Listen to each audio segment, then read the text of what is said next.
In this module, I will go over some of the types of resistances that are used in exercise. There are three broad classes of resistances that are often used in resistance exercise, and they include constant resistance, a variable resistance, as well as an accommodating resistance. Let's take a look at each one of these in a little bit more detail. A constant resistance is actually a bit of a misnomer, and it's probably better referred to as a constant load. And it's important to realize that constant loads do not provide constant resistance. I know that sounds a little paradoxical, but let's take a look at it a little bit more closely. Recall that the sum of the forces equals the mass times the acceleration of the center of mass, which is Newton's second law. Well, if we break up the sum of those forces, we see that for any, say, barbell or dumbbell, we have a force that your body is producing on that barbell or dumbbell, and we also have a force of gravity that's acting on that barbell or dumbbell as well. Well, if we rearrange our equation here, we'll see the force that the body has to produce is going to be equal to the mass times the acceleration of the center of mass of that barbell or dumbbell, plus the force due to gravity that's also acting on that barbell or dumbbell. And it's important to realize that that mass times the acceleration of the center of mass is not going to be constant. Now it can get very, very small and approach zero if the movement speed is very, very small.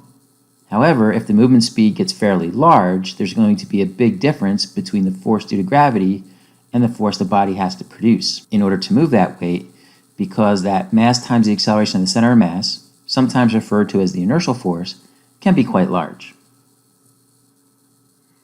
So what is the actual magnitude of that inertial force?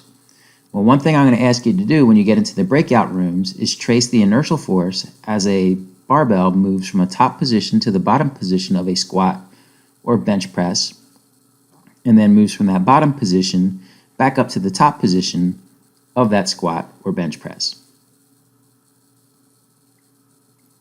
Next, let's take a look at variable resistances. Variable resistances will change throughout the range of motion. A good example of that would be elastic materials. With elastic materials, the resistance increases as the length increases or as that material is stretched.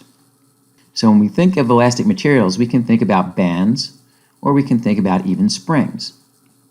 And the force that's being produced by that band or spring is equal to K, which is a stiffness constant, times the length of the stretch, which we can say is S2 minus S1. And from an energy perspective, we can say that the energy that's being absorbed by that band or spring is equal to 1/2 times the stiffness constant times S2 squared minus S1 squared. Now, it's very important to realize that when we're talking about S2 minus S1 here, we're talking about that stretch as it relates to the stretch from the resting length of the material.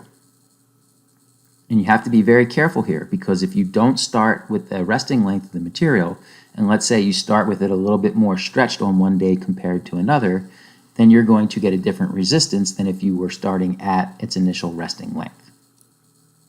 It's also important to note that there are really two uses of elastic bands.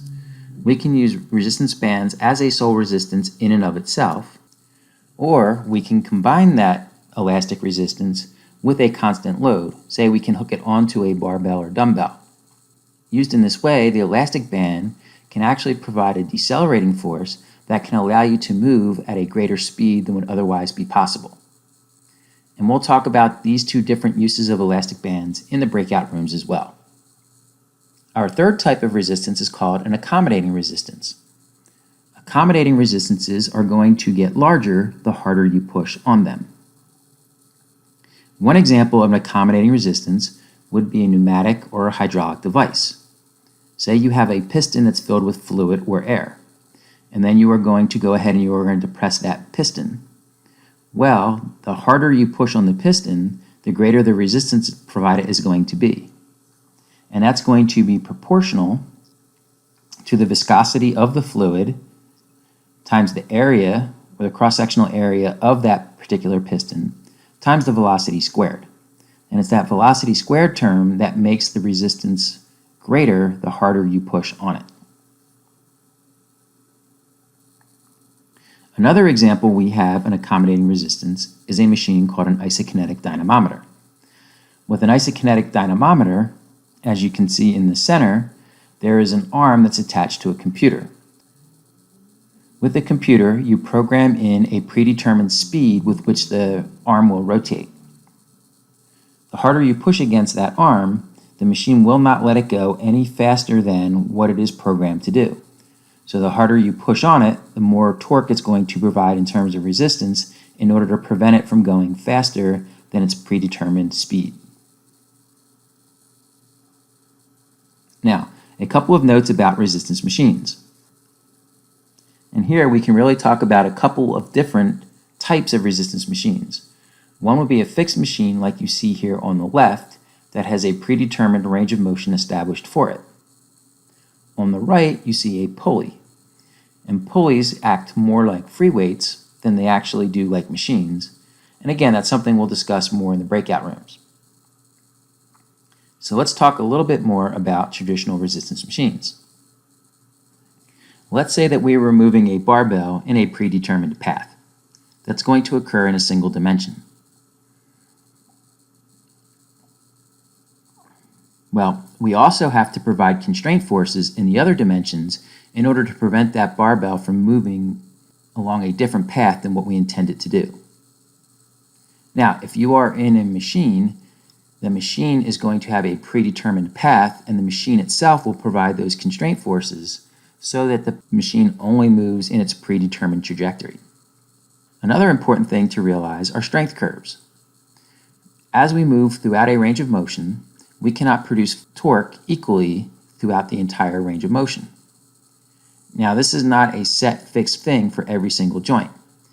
There have been 3 types of strength curves that have been identified as a joint moves through its range of motion. With an ascending strength curve, we can produce more torque as we go through the range of motion. With a descending strength curve, we can actually produce less torque as we move through the range of motion. And then with an ascending-descending curve, we can initially produce more torque as we move through the range of motion. But after we get through some point, then we can actually produce less torque. Now, why is this important?